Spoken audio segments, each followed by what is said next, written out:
కష్టములో నష్టములో నా తోడు ఉన్నావు, వేదనలో ఆ వేదనలో నా చెంత ఉన్నావు.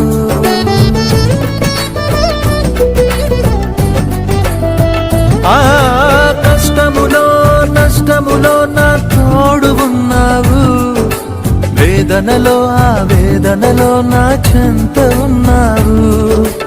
అడిగిన వారికి ఇచ్చేవాడవు, వెదకిన వారికి దొరికేవాడవు. అడిగిన వారికి ఇచ్చేవాడవు, వెదకిన వారికి దొరికేవాడవు. తట్టిన వారికి తలుపులు తెరిచే దేవుడవు, తట్టిన వారికి తలుపులు తెరిచే దేవుడవు. దేవా దేవా నీకే స్తోత్రం, దేవా. హల్లెలూయా హల్లెలూయా హల్లెలూయా. ఎంతవరకు నీ బిడ్డల యొక్క పాటల ద్వారాగా నీ నామాన్ని మహిమపరచును ప్రభా. నీ వాక్యంలోకి వెళ్తుండగా మాకు కావలసిన మాటలు అందించి ఎనగలిగే చెవులు గ్రహించే మనసు నీ బిడ్డలకు దయించేవారి యేసు నామం పేరిట ఈ ప్రార్థన అడుగుతున్నాను తండ్రి. ఆమేన్ ఆమేన్. హల్లెలూయా హల్లెలూయా హల్లెలూయా.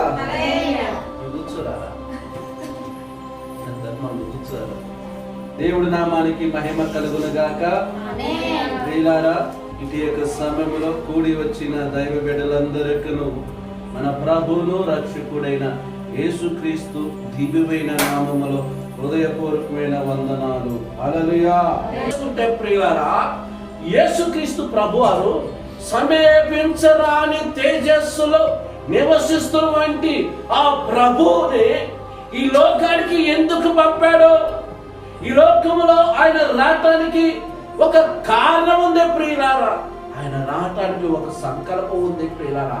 అంటే పరలోకమందున్న తండ్రి చిత్తాన్ని నెరవేర్చడానికి మాత్రమే ఈ భూమి మీదకి ఆయన వచ్చాడు ప్రియులారా. అంటే భూలోకంలో ఆయన చిత్తం ఏంటి అన్నది జ్ఞాపకం చేసుకుంటే, మనశ్శాంతి లేని కుటుంబాలుగా, మనశ్శాంతి లేని బిడ్డలుగా, మనశ్శాంతి లేని జీవితాలుగానే మిగిలిపోయినాయి ప్రియులారా. వారు ఒకరికొకరికి పోటీలు పడుతున్నారు, ఒకరినొకరిని కొట్టుకుంటున్నారు, ఒకరి మీద ఒకరు దేశాలు పెంచుకున్నారు, ఒకరినొకరిని చంపుకుంటున్నారు. అటువంటి పరిస్థితి కాలంలో ప్రభువైన యేసుక్రీస్తు ఈ భూమి మీదకు వచ్చాడు. వచ్చిన ప్రియులారా, పగతో నింపిన హృదయాలను, పగతో నింపబడ్డ మనసులు, పగతో పెంచుకుంటున్న అహంకారాలు ప్రియులారా, వాళ్ళ హృదయాలు బండబారిపోయినాయి, వాళ్ళ జీవితాలు బండబారిపోయినాయి ప్రియులారా. మానవత్వాన్ని కోల్పోయారు, మంచితనాన్ని కోల్పోయారు, మనిషి విలువలు కోల్పోయారు, మనస్సంతేంటో కోల్పోయారు. వారి కుటుంబంలో సమాధానం లేదు, వారి జీవితంలో సమాధానం లేదు. అటువంటి సమయంలో ఈ ప్రభువైన యేసుక్రీస్తు ఈ భూమి మీదకు రావాల్సి వచ్చింది ప్రియులరా.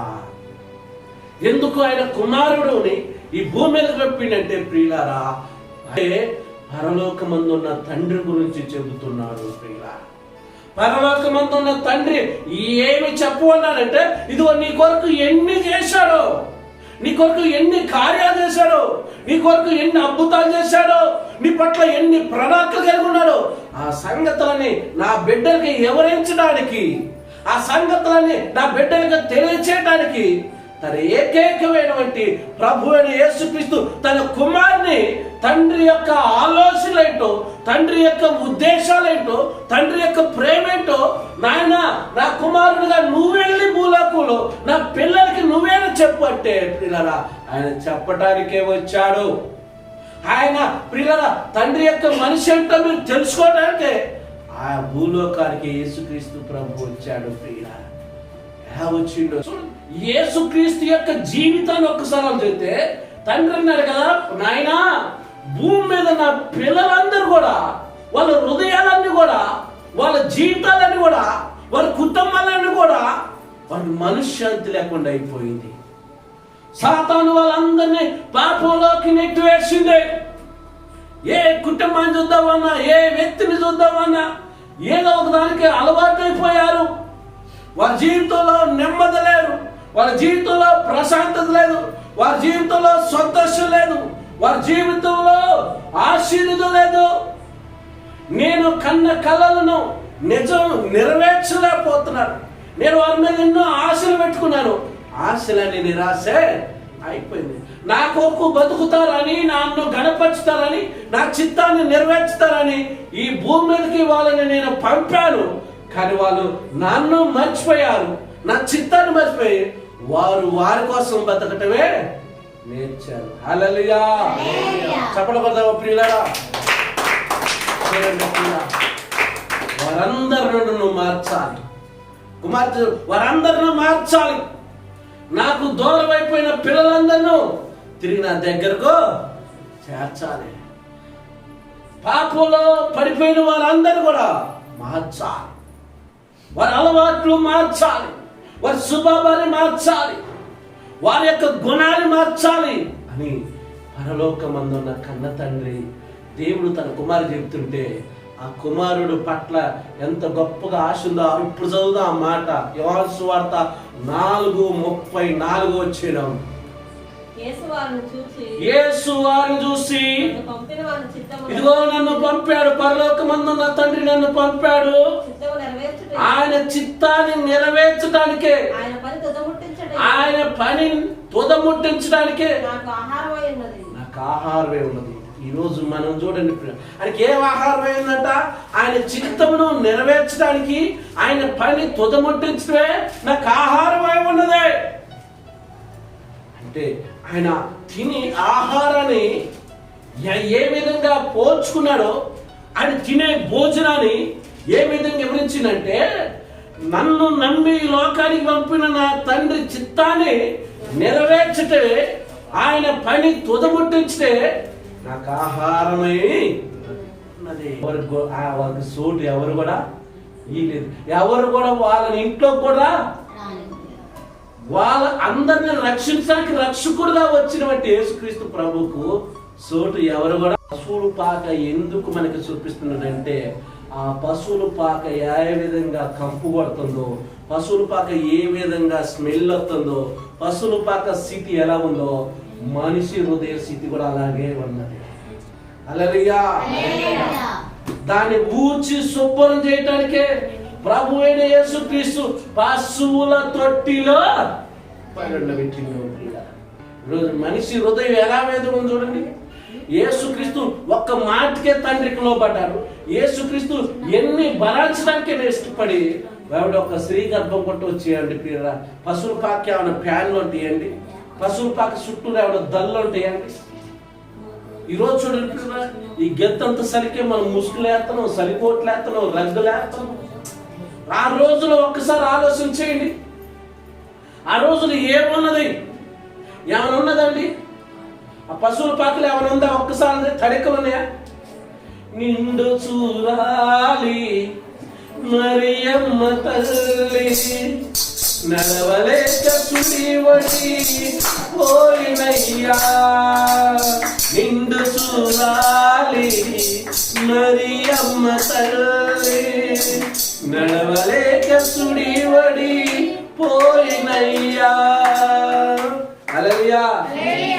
ఏమండి, ఒక్కసారి మనసు పెట్టి పాటింటానండి, ప్రతి మనిషి గుండె కరిగిపోతే కళ్ళంటే కన్నీరే వచ్చింది.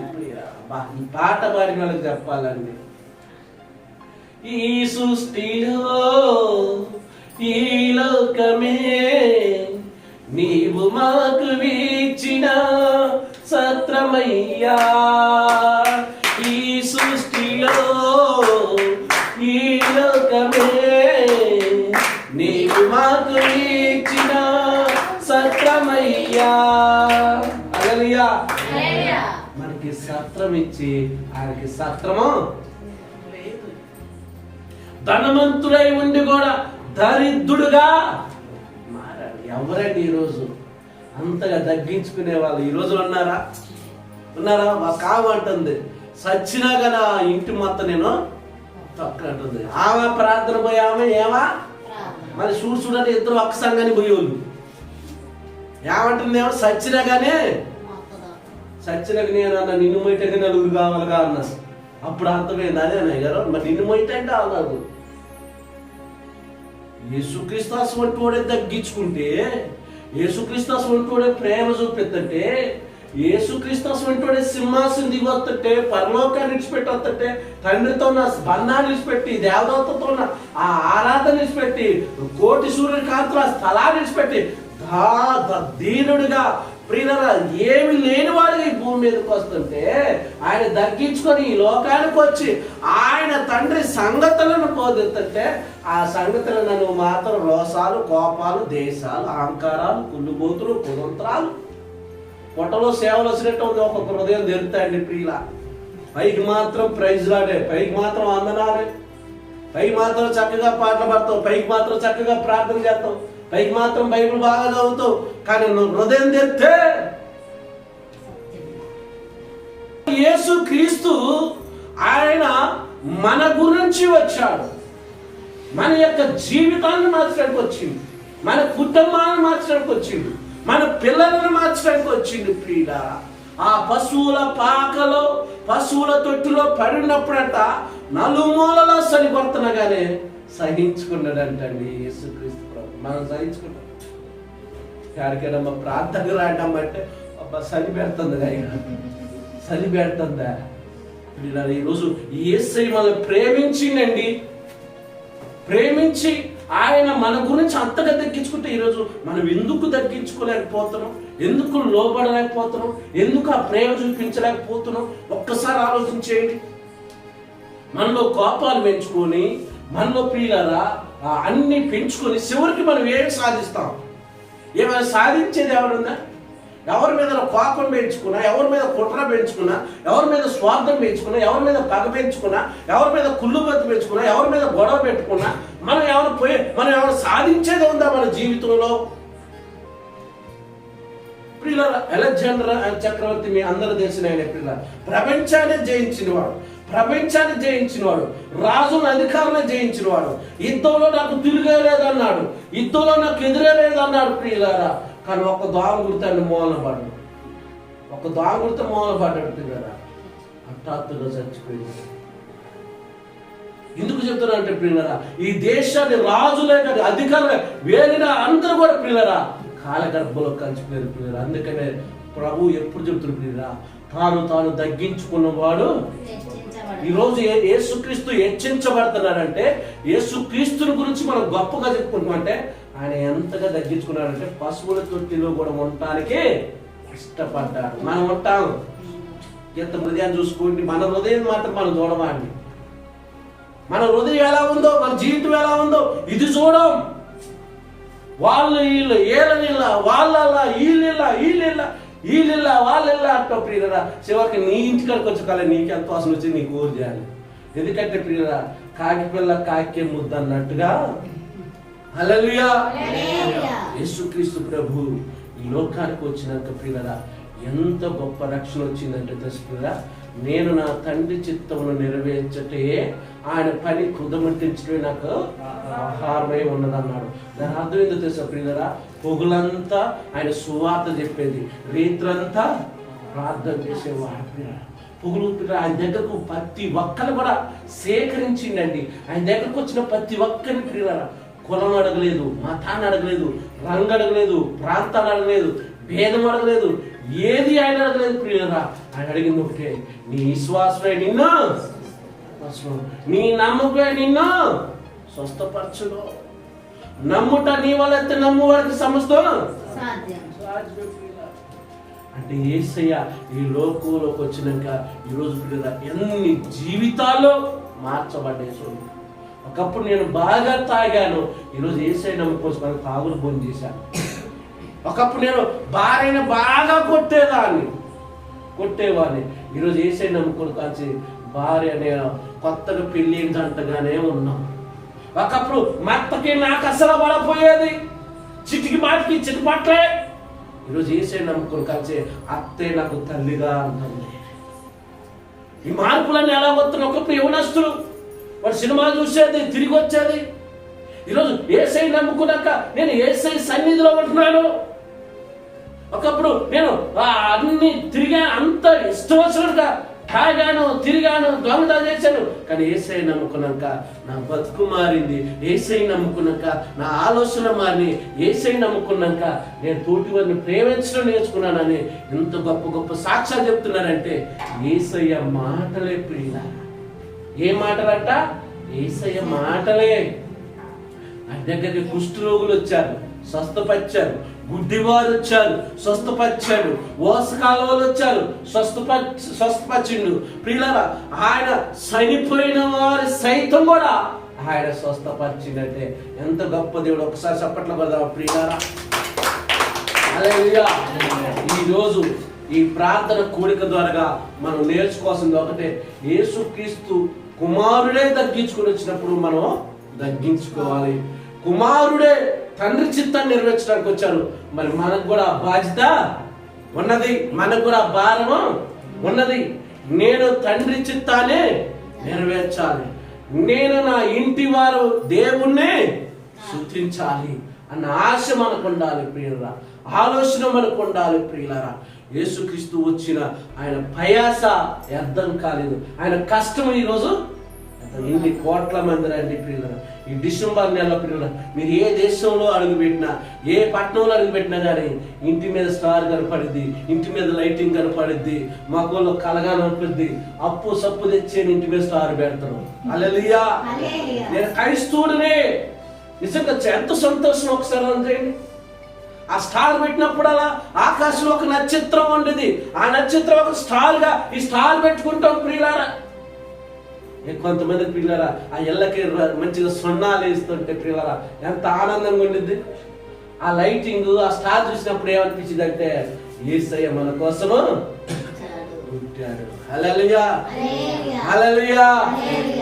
నిజమేగా ప్రియులారా, ఆ 2000 సంవత్సరాల క్రితం ఈ లోకానికి వచ్చిన యేసుక్రీస్తు గురించి ఈ రోజు వరకు కూడా ఆయన గురించి చెప్తున్నంటే ఆయన బతికింది ఎన్ని సంవత్సరాలు? 33.5 సంవత్సరాలు. ఆయన సువార్త ప్రారంభించింది ఎన్ని సంవత్సరాలు? 3.5 సంవత్సరాలే. అద్భుతాలు జరిగింది. హల్లెలూయా. నిజంగా యేసుక్రీస్తు వచ్చి ఏమన్నాడంటే, నశించిపోయిన దాన్ని ఎతికి రక్షించుటకు మనిషి కుమారుని భూమి మీదకే వచ్చిన. లూకా సువార్త 19:10. నశించిపోతున్న వారిని ఎతికి రక్షించడానికి ఈ భూమి మీదకే వచ్చాను అని చెప్పి, నశించిపోతున్న వారినే కాదు, నశించిపోకుండా ఉన్న వారిని కూడా ఆయన రక్షించుడు. అంటే ప్రతి ఒక్కరు కూడా రక్షించుడు, ప్రతి ఒక్కరు కూడా ప్రేమించుడు, ప్రతి ఒక్కరి పట్ల కూడా బాధ్యత కలిగి ఉండాలి. మరి ఆ రక్షణ గురించి విన్న మనం, ఆ రక్షణ వార్తను తెలుసుకున్న మనం ఎంతమందికి చెబుతున్నాం, మన కుటుంబంలో ఎంతమంది వస్తున్నాం, ఇది కూడా కావాలి కదా. బస్సు ఎక్కేటప్పుడు టికెట్ లేని ప్రయాణం నేరం, టికెట్ లేని ప్రయాణం. రైల్లో అట్లే వెళ్తారు కదండి. ఈ రక్షణ అనే ప్రయాణంలో నీ టికెట్ ఉందా? టికెట్ ఉందా? నిజంగా ఒక్కసారి మనం ఆలోచన చేద్దాం. ఒక క్రైస్తవుడుగా దేవుడు నమ్మినా నమ్మకపోయినా ఒక కాలం మనం రేపు దాకా బతుకుతున్న గ్యారెంటీ ఉందా? మరి రేపు దాకా బతికే గ్యారెంటీ లేదు. కాబట్టి ఈ రోజు నీ జీవితంలో ఏదైనా నష్టం వస్తే ఏంటి? ఒకరు ఈ రోజే ఈ రాత్రి నీ ప్రాణం పోతే నువ్వు ఎక్కడ పోతావు? నీకు మారు మనసు ఉందా? లేదు. విశ్వాసం ఉందా? లేదు. పరిశుద్ధత ఉందా? లేదు. నమ్మకం ఉందా? లేదు. బాప్టిజం తీసుకున్నవా? లేదు. పాప క్షమాపణ పొందినవా? లేవు. ఇవన్నీ లేకుండా ప్రియులారా, హఠాత్తుగా నువ్వు సరిపోతే మోక్షానికి వెళుతావా? స్వర్గానికి వెళుతావా? పరదేశకి వెళుతావా? పరలోకానికి వెళుతావా? ఎక్కడికి వెళుతూ? ఇలా ఒక బిడ్డ ఫోన్ చేసి నన్ను అంటుంది, నాకు చెప్తుంది, అయ్యా ఒక్కదానే కూతుర్ని, నేను బాప్టిజం పొందాను, మా నాన్న బాప్టిజం పొందిండు, మా నాన్నకి రేపు బాప్టిజం ఇద్దామన్నాను అనుకున్నాను, కానీ రేపు ఇద్దాం అనుకునే కల ఈ రాత్రే సరిపోయాడు, తన ఆత్మ ఎంత నరకంలో గోసాడుతుందని ఫోన్ చేసి ఆమె ఏడుతుంది. ఎట్టయ్య గారంటే అక్కడ మన ఎవరో రికమెండేషన్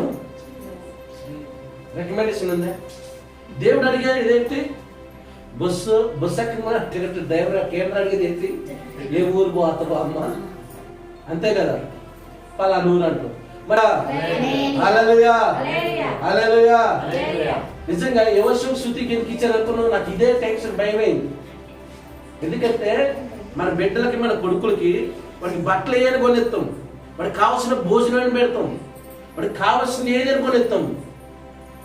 వీటికి అమ్మటినే రక్షణ ఇచ్చేయాలనుకున్నాను. కాలకాడి తీసుకున్నాను ప్రియులారా.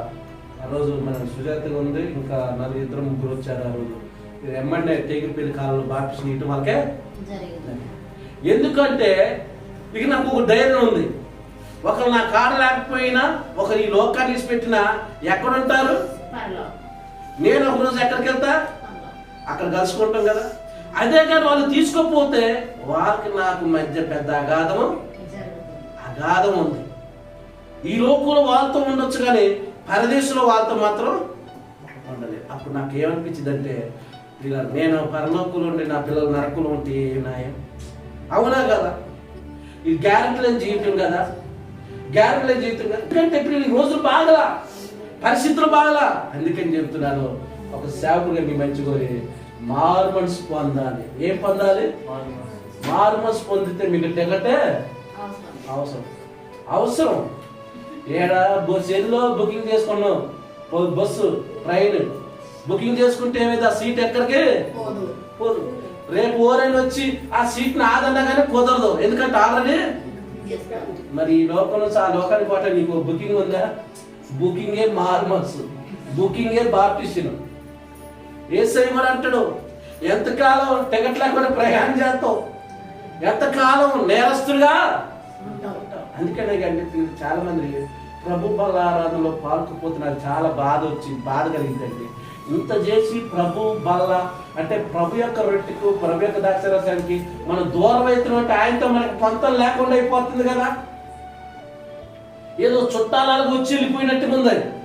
కానీ దాంట్లో నువ్వు చేయబెట్టట్లా, ఆయన రొట్టెని తినట్లా, ఆయన ద్రాక్షరసాన్ని అంటే నువ్వు ఎప్పటికీ దారుబంధం అవుతున్నట్లు కానీ ఇవతలు రాట్లా. ఇంట్లో నుంచి బయట ఉన్నా కానీ ఇంట్లోకి ఒక్కసారి చేయి. ఈరోజు ఒకవేళ మనం హఠాత్తుగా చనిపోతే మనం దేవుడి సన్నిధిలోకి వెళ్తామా చెప్పండి. దీని విషయంలో ఒక్కసారి మీరు బాగా ఆలోచించేది. రీత్రాతాలు మనం చనిపోతే ఎక్కడికి వెళ్తాం? మనకి మారు మనసు లేదు, బాప్టిస్టులు లేదు, పాపాలు ఒప్పుకోలేదు. యేసుక్రీస్తు బల్లారాధనలో మనకి తీసుకోవట్లా. ప్రతి ఆదివారం మనం అందరూ నెలకొకసారి పెడతారు. మనం వారం ఎందుకు పెట్టినట్టే ఆయనకి ఇంకా దగ్గరగా ఉండాలి. ఆయన రొట్టె, ఆయన ద్రాక్షరసం తీసుకుంటారు, మనం బలం పొందుకుంటాం, మనం స్వస్థత పొందుకుంటాం, ఆయన ఆశీర్వాదాన్ని పొందుకుంటాం. అందుకని ప్రతి ఆదివారం అయినా వచ్చిన వారికి మనం ఎందుకు ఇస్తున్నాం అంటే ఆయనతో మనం దగ్గరగా ఉండాలి. అందుకని బైబిల్లో ఉంది, అపోస్తుల కార్యం 2:42 మీరు అపోస్తుల బోధ ఎందును, సహవాసం అందును, రొట్టె విరుసు ఎందును, ప్రార్థన చేయటం ఎందును ఎడతెగక. ఇది అపోస్తుల బోధ అంటే ఇది. ఒక్కసారి మీరు ఆలోచించండి. ఈ రోజు మనం ఒక కన్ను మూస్తే స్వర్గానికి వెళ్ళలేము, పరదేశంలోకి వెళ్ళలేము, పరలోకానికి అసలు వెళ్ళలేము. పరలోకం తలుపు తెరవాలంటే నువ్వు భూలోకంలో మారుమనసు పొందాలి, బాప్టిస్టును తీసుకోవాలి. ఒక్కసారి ఆలోచన చేయండి ప్రియులారా. ఎందుకంటే నేను ఒక సేవకుడిగా, ఒక కుటుంబంగా మీ మేలు కూడా చెప్తున్నాను ప్రియులారా. ఈరోజు యువశివకు కానీ, శృతికి కానీ చాలా మంది అన్నారు, చిన్న వయసులో ఎందుకు అయ్యారు బాప్టిస్టుని ఇచ్చాను. కానీ ప్రాణం చిన్న వయసులో పోవచ్చు, పెద్దనే పోవచ్చు, ఎప్పుడైనా పోతుంది. ప్రాణం గ్యారెంటీ లేదు, నాది గ్యారెంటీ లేదు, అమ్మది గ్యారెంటీ లేదు. కానీ రక్షణ అనేది మాత్రం చాలా గ్యారెంటీ. అందుకని చాలా మంది టీవీ ఏ కంపెనీ తెస్తారు? ఎల్జీ లేకపోతే సోను తెస్తారు టీవీ. ఎందుకని గ్యారెంటీ, వారంటీ గ్యారెంటీ కంపెనీ టీవీలో. మరి మన కంపెనీ ఏంటి? మారు మనసు, బాప్టిజం, రిజర్వేషన్, పరలోకానికి. ఈ లేకుండా చేయటం చాలా ప్రమాదం. కాబట్టి మంచి ఆలోచన కలిగి దేవుడి దయ వల్ల రక్షణ పొందండి, దేవుడిలో. అప్పుడు దేవుడు కూడా సంతోషపడతాడు. దేవుడు కూడా మీరు ఒక్కసారి గుర్తు పెట్టుకోండి, చెప్తారు పిల్లలు. మారు మనసు పొందినంత మాత్రం, బాప్టిజం తీసుకున్నంత మాత్రం కులం మారదు, గోత్రం మారదు, పేరు మారదు, బుద్ధి మారితే చాలు. హల్లెలూయా. పేరు మారాల్సి పని లేదు, గోత్రం మారుతున్నా. యేసుక్రీస్తులు మారు మనసు పొంది బాప్టిజం తీసుకుంటే చాలు ప్రియులారా. ఎందుకంటే నువ్వు ప్రభు సంఘంలో ఉంటూ, ప్రభు మందిరంలో ఉంటూ, ప్రభుతో ఉంటూ, ప్రభు రొట్టె తీసుకుని ఆరాధుంది, నీ పాపాలన్నీ కూడా అప్పుడే క్షమించబడతాయి. నువ్వు మారు మనసు పొందకుండా, బాప్టిజం తీసుకోకుండా నువ్వు ఎంత ప్రార్థన ఏంటి, ఎంత బైబిల్ చదువు, ఎన్ని పాటలేని పాడు, ఎంత పరిచయం ఏంటి, కానీ నువ్వు దేవుడికి దూరం, దేవుడికి